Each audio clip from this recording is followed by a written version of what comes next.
আমরা তো কোনো অজুহাত পেলেই হলো শাড়ির জন্য অস্থির হয়ে থাকি, কারণ তো নারীরা তো শাড়ি পরতেই বেশি পছন্দ করে, নারী মানেই কিন্তু শাড়ি।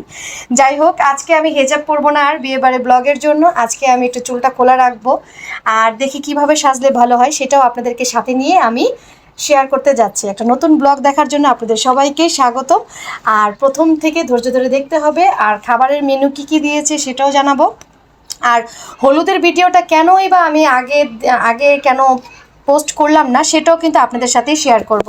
হলুদের ভিডিওতে একটা কাহিনী হয়েছে, সেটাও আপনাদের সাথে এই ভিডিও করতে করতে আমি শেয়ার করব।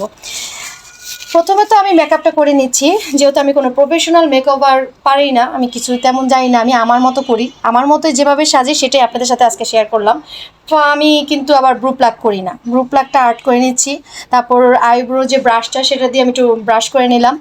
দেন আমি আবার আইশ্যাডো ইউজ করব, যেহেতু আমার ম্যাজেন্ডা কালার শাড়িটা, ম্যাজেন্ডা এবং green colour combination, golden colour combination, আমি ম্যাজেন্ডা এবং কি বলে ব্রাউন কালারের একটা শেড দিয়ে আমি চোখটাকে একটু চেষ্টা করলাম শ্যাডো ইউজ করার জন্য। আর আমি না ব্রাশ দিয়ে ইউজ করতে পারি না, এটা হলো আমার প্রবলেম। ব্রাশ দিয়ে করতে গেলে একটু বেশি ছড়িয়ে ছিটিয়ে যায়, সবাই পারে প্রফেশনাল যারা তারা পারে, কিন্তু আমি জাস্ট আমার হাত আছে, আঙ্গুল আছে, আমি আঙ্গুলটাকে দিয়ে সুন্দর মতো অ্যাপ্লাই করে নিই।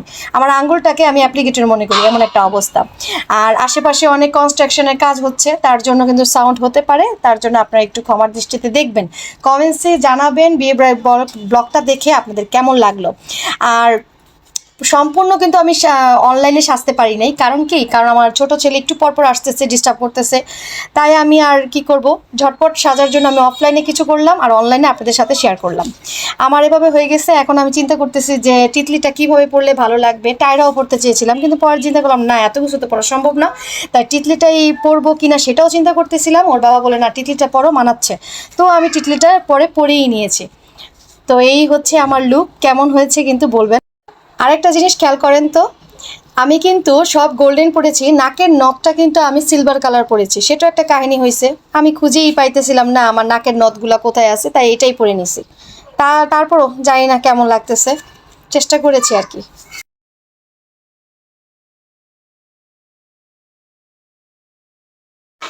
আল্লাহ জানে আমাকে কেমন লাগতেছে।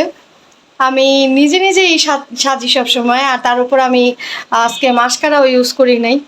একদম অবস্থা খারাপ, তেমন ঝটপট একটা সাজ দিলাম দুপুরের মধ্যে, এত গরম আমার অস্থির লাগতেছে। আমি হেজাব পরি সচরাচর, কিন্তু ওর বাবা বলছে না, হেজাব পরতে পারবো না, তুমি আজকে একটু গহনা পরো, কিছু পরো আর কি, অর্নামেন্টস পরো। তাই আর কি পরলাম। যাই হোক, কেমন লাগতেছে কমেন্টসে জানাবেন। আর আমি মানে দিব, এখন বিয়ের মধ্যে যাব, তো ওটা ছোট ছোট যতটুকু পারবো আমি ভিডিও করে আপনাদের সাথে শেয়ার করবো। আমি আবার একটু আইল্যাশ লাগাইলাম, ওর বাবা বলতেছে না আইল্যাশটা লাগাও, ভাল লাগবে, তাই চেষ্টা করলাম লাগানোর জন্য।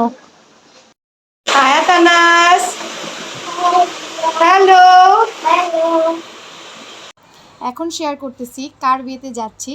ও হচ্ছে আমার পেজের মডারেটর, ওর বিয়েতেই আমি যাচ্ছি। আর ওরা থাকতো 4 তলা, আমি থাকি 6 তলা, তো আমাদের প্রতিবেশী হিসাবেও কিন্তু আমি যাচ্ছি। আমরা এখন যাচ্ছি সেন্টারে, ওর বাবা গেটটা লাগালো। তো ক্যামেরা আমি ওর বাবারটা আগে করলাম ভিডিও, তারপর বললাম যে ভাই তুমি এবার আমার ভিডিওটা একটু সুন্দর মতো করে দিও। এই তো আর কি, কারণ আমাদের তো থার্ড পার্সন কেউ নেই যে একটু ভিডিও আমাদেরকে করে দিবে। এই আর কি, যাচ্ছি। তো এত গরম, গরমের জ্বালা আর পারি না, প্রচণ্ড গরম। যা সেজেছি মনে হইতেছে কি ওইখানে গলে গলে পড়তেছে মেকআপ। মেকআপ কিন্তু খুবই কম ইউজ করেছি, তারপরে একই অবস্থা। তারপর সেন্টারে তো চলে আসলাম, মাত্র 5 থেকে 10 মিনিটের রাস্তা, তো বেশিক্ষণ লাগলো না, এসে পড়লাম। তারপর ছিল না এসি, সেন্টারের ভিতরে এসিটা অফ করে রাখছে, মানে এসি ছিল না, নন এসিতে, আরও অস্থির লাগতেছে। তো খাবারটা সার্ভ করে দিল তারা, প্রথমে বোরহানি এবং পানি দিয়ে প্রথমে সার্ভ করলো। আর আমরা তো আমি ব্লগটা মানে ভিডিওটা ঠিক মতো করতেই পারলাম না, আমি চাইছিলাম আরেকটু সুন্দর মতো ভিডিও করতে, কিন্তু হলো না। খাবারের ভিডিওটা করতে গেলেও তো একটু 2টা হাতই ইউজ করতে হয়, কিন্তু আমি এক হাতে ধরে ওদেরকে খাওয়াচ্ছি, মানে আমার বড় ছেলেকে আমি খাওয়াচ্ছি, ছোট ছেলেকে ওর বাবা খাওয়াচ্ছে। তো এই আর কি। আর যেহেতু ওরা হচ্ছে আর কি বলে বলছে ফেস দেখাতে না, তাই আর আমি ফেস দেখালাম না। বউটাকে খুব সুন্দর লাগছে মাশাআল্লাহ, খুব সুন্দর করে সাজিয়েছে, যে পার্লার সাজিয়েছে খুব সুন্দর করেই সাজিয়েছে মাশাআল্লাহ, খুব সুন্দরই লাগছে। আর একটা সুন্দর একটা কালারের লেহেঙ্গা দিয়েছে, খুবই কালারটা কিন্তু আমার কাছে খুব ভালো লাগছে।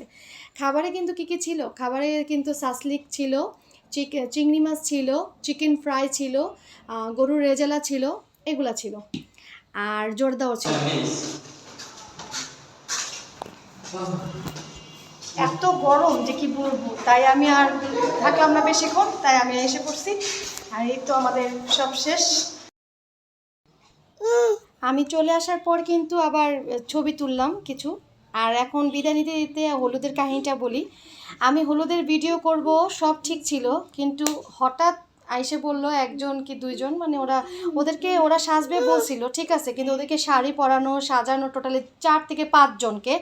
আমি এগুলো করার পর আমি আর ভিডিও তো করতেই পারলাম না হলুদে, জাস্ট 10-15 মিনিটের জন্য গেলাম আর বউকে একটু হলুদ ছোঁয়া দিয়ে আসলাম, মানে খাইয়ে, তারপর নিজের একটু খেয়ে 10 থেকে 15 মিনিট বড়জোর থেকে চলে আসলাম। আর সুন্দর মতো ভিডিওটা আর করা হলো না। যাই হোক, কেমন লাগলো কিন্তু জানাবেন কিন্তু। আরেকটা কথা ক্লিয়ার করি, আমি যাদেরকে সাজিয়েছি এভাবেই সাজিয়ে দিছি, কারণ ওরা বলছিল যে ওরা সাজতে পারে না। তো সাজানোর পরে দেখি কি ওরা বলতেছে শাড়ি পরানোর কথা, শাড়িও পরিয়েছি। ভিডিওটা কেমন লাগলো অবশ্যই একটু কমেন্টসে জানাবেন এবং সাবস্ক্রাইব করে দিবেন।